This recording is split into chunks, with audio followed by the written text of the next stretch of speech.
quoi tu t'attends de cette saison-ci?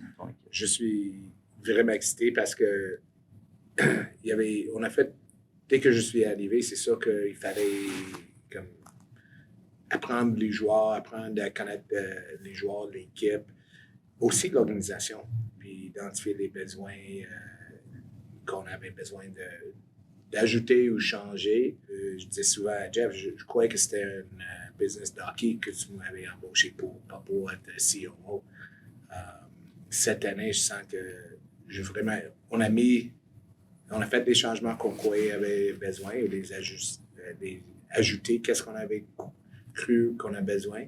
Alors, je suis vraiment excité de voir comment ça va tout fonctionner ensemble. Si on met les points de classement de côté, là, tout le monde comprend que c'est un processus qui commence cette année, mais qu'est-ce que tu veux voir de ton équipe cette année? C'est sûr que le caractère de l'équipe est important à nous. Même l'an passé, quand on savait qu'on ne ferait pas les séries, j'ai dit souvent, je ne veux pas que l'équipe lâche. Je veux qu'ils essayent de gagner chaque match. On est conscient qu'on n'avait peut-être pas le même talent, sûrement après la date d'échange qu'une équipe comme Colorado, mais c'est pas dire qu'on lance la serviette puis qu'on n'essaie pas.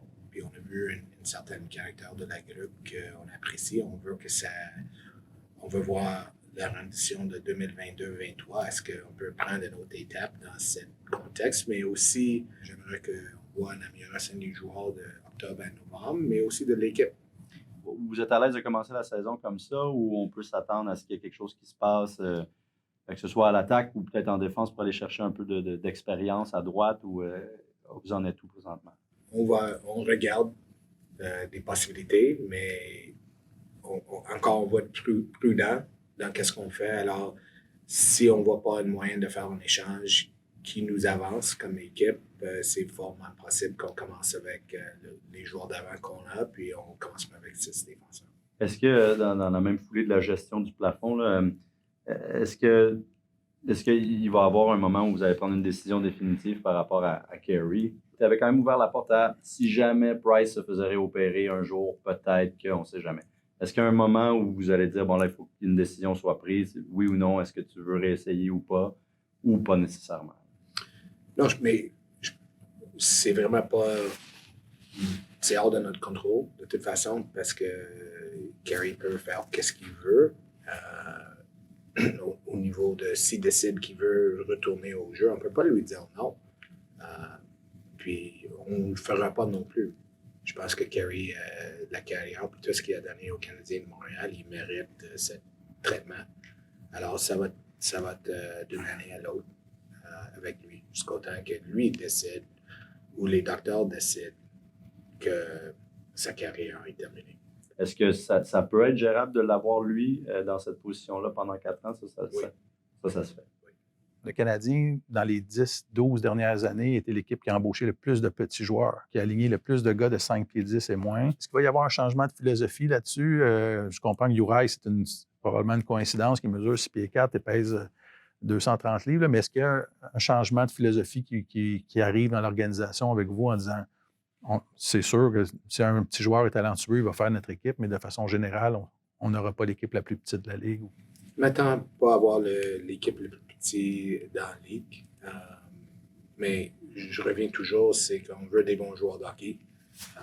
Puis si on trouve un bon joueur de hockey, un Cole Caulfield, qui peut nous aider, même Pitlick qui n'est pas le plus grand au monde non plus, puis il a démontré qu'il était capable. C'est sûr, dans le moment, on est en train de faire des choix de repêchage puis des bons jeunes joueurs de talent, mais à un moment donné, on va changer d'approche. Alors, il va y avoir plein de décisions qu'on a à prendre dans le futur, mais c'est sûr qu'on n'aura pas l'équipe la plus petite avec Slafkovsky puis Jacky. Uniquement, on n'est pas petit. Combien de jeunes il va y avoir des jeunes en défense? Ça, c'est sûr. Jusqu'à combien vous êtes prêts à en intégrer en même temps? Je veux être flexible, je veux permettre de voir. Est-ce que je crois que tous les jeunes vont jouer? Non. Il n'y a pas de place pour tous les jeunes jouer, mais on va rester flexible. Puis, comme j'ai dit avant aussi, si on commence avec toi, puis on remarque que leur développement ne va pas de la bonne manière parce qu'ils n'ont pas assez de temps de glace, on décide, OK, il va bien, il nous démontre qu'il est capable de jouer dans la Ligue nationale, mais là, on veut qu'il joue 25 minutes. C'est possible qu'il va y avoir des changements pendant l'année.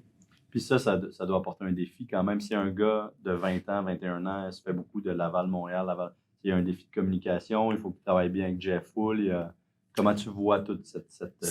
La communication, c'est primordial, même au départ de la saison, parce que à chaque fois que j'ai eu un client qui a commencé dans la Ligue nationale, puis d'après été renvoyé dans la Ligue américaine, ils l'ont pris comme ils ont fait quelque chose De mal. Puis on veut leur expliquer au départ que nos objectifs sont vraiment basés sur votre développement. Puis il faut nous donner une certaine confiance. Vous n'êtes pas le premier joueur des Canadiens. Don't read too much. Lis pas entre les lignes ici. On croit en vous. Puis c'est sûr que vous devez continuer à travailler, mais donne-nous une certaine confiance que les décisions qu'on va prendre sont basées sur votre développement. Il y a des attentes, on parle des jeunes, il y a des attentes sur Slavkovski, évidemment, là, c'est le premier pick overall. Je pense que tous les attaquants depuis 1993 qui ont été choisis premiers overall ont joué dans la Ligue nationale l'année suivante.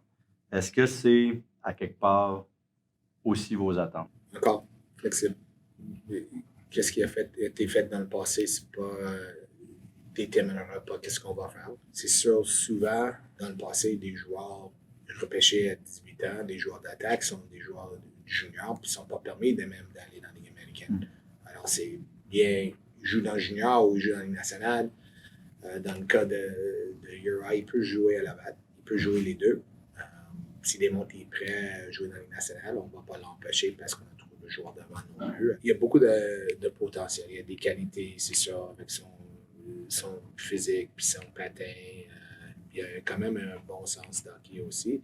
Si on décide, écoute, on va le mettre dans la Ligue américaine puis on va lui demander de mettre focus sur telle chose parce qu'on croit que ça va lui rendre un meilleur joueur à 20 ans, 21 ans, mais on va le faire. Mais il est vraiment compétitif. Puis c'est pas le style de gars qui pense. Il y en a qui arrivent puis pensent je suis déjà bon. Il veut démontrer à tout le monde qu'il est bon. J'aime ça d'un 18 ans qui veut tout faire puis qui veut démontrer des choses, mais au courant des années, il va falloir qu'on l'aide aussi. Il y a de l'apprentissage à faire. Quelle sorte de joueur dans la Ligue nationale qui va être, puis ça ne sera pas d'être tout, mais qu'il soit meilleur que les autres dans certaines choses. C'est ça une des choses qui lance plus souvent. Qu'est-ce qui vous a convaincu de nommer Nick Suzuki? Parce qu'à peu près tout le monde s'attendait à ce qu'il soit éventuellement le capitaine du Canadien, mais peut-être pas là, peut-être pas cette année, parce que ça va être des saisons qui risquent d'être difficiles, tout ça. Mais qu'est-ce qui vous a convaincu de faire comme OK, non, on est confiant qu'il est prêt dès maintenant, puis on n'a pas besoin d'un capitaine de transition? C'est ça qui est jeune, mais il y a une certaine maturité que j'ai remarqué depuis que je suis arrivé. Une certaine.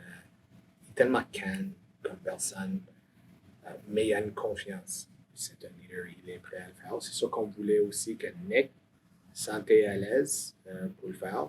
On va être jeune aussi. On a des nouveaux qui s'en viennent, puis on croyait qu'un jeune, s'il était capable de gérer la pression d'être capitaine ou les responsabilités, que idéalement, ça serait